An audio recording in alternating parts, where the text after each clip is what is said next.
Welcome to another Premiere Pro tutorial. In this edition we're going to cover one of the most annoying problems with video editing, and that is the delay and the lag that's caused when you've put some editing onto the footage.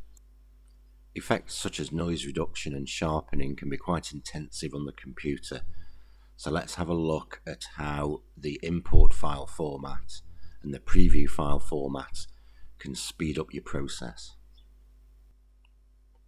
There's a lot of anecdotal evidence, if you can call it that, on YouTube about which formats are the fastest. What I intend to do is produce an objective answer, and I'll do this by creating a project and testing different combinations of import and export format. The import formats I'll test are H.264, ProRes Proxy and ProRes Standard 422. H.264 is the codec most cameras record in because this is a compressed codec, so it saves disk space.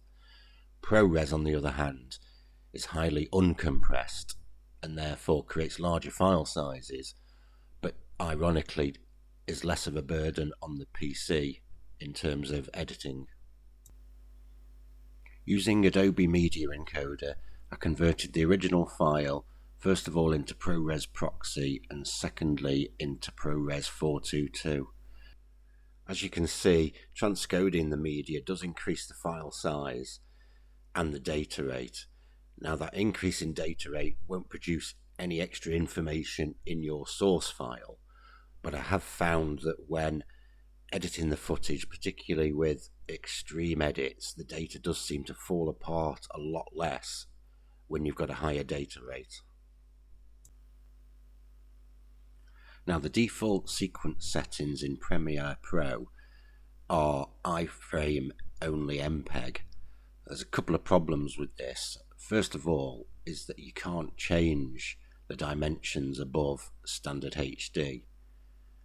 Now, I like, when I'm editing footage and I render a preview, to be able to see what effect my editing's had, especially with something like sharpening or noise reduction.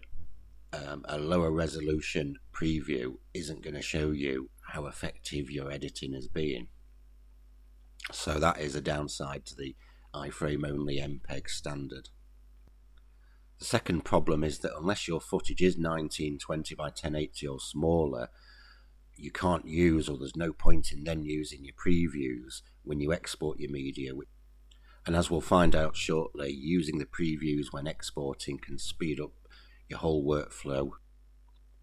Despite those limitations, we will test the standard format with all three import file formats, as well as changing the sequence settings to QuickTime Apple ProRes 422, which will allow us to match the resolution. This allows us to judge our edits properly and have the option of exporting using previews, which can speed up the export process tenfold. Now that we've been through the theory, we have 6 combinations to test. The 3 input formats of H.264, ProRes Proxy and ProRes 422, and for each of those 3 file formats we're testing it under the standard iframe only and the Apple ProRes preview formats. At the end of this we'll have the results of how each performs. Now to the bit you've been waiting for, the results. When I checked the results, the figures for ProRes Proxy and ProRes 422 were identical virtually, so you can substitute one format for the other depending on whether disk space is an issue or not. On the left we have heavy editing, which is noise reduction, sharpening, things like that, and on the right we have light editing, which might be just a little bit of colour grading. I won't go into too much detail over the workings of the spreadsheet, as it is the results really that you're here for. Row 9 shows the time in seconds taken to render the clip once. Row 11 shows the time taken to render that 19-second clip 3 times. This is on the assumption that once you've made your first edit, you might render it, make some more changes, render again, and so forth.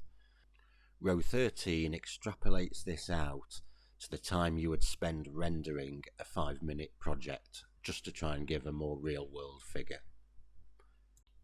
This isn't the whole story though, because there's also the time you'll spend exporting your clip.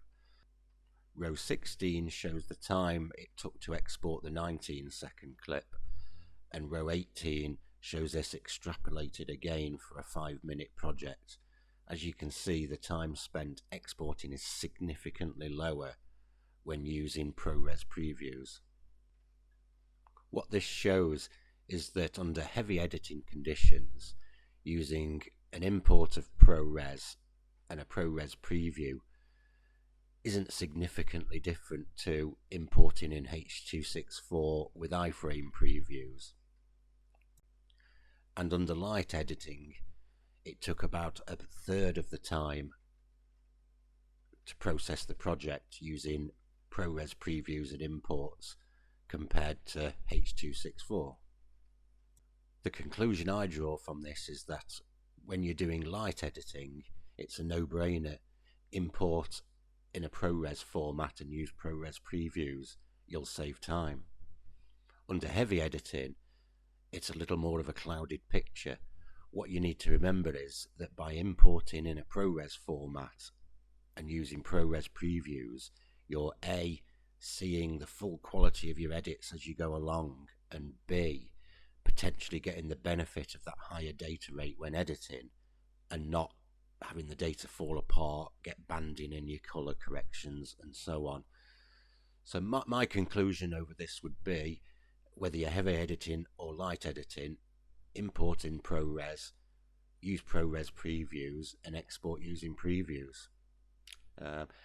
Let me know what you think in the comments. If you've had any different experiences, put that in the comments too. If you found this video useful, then please like and subscribe, and thank you for watching.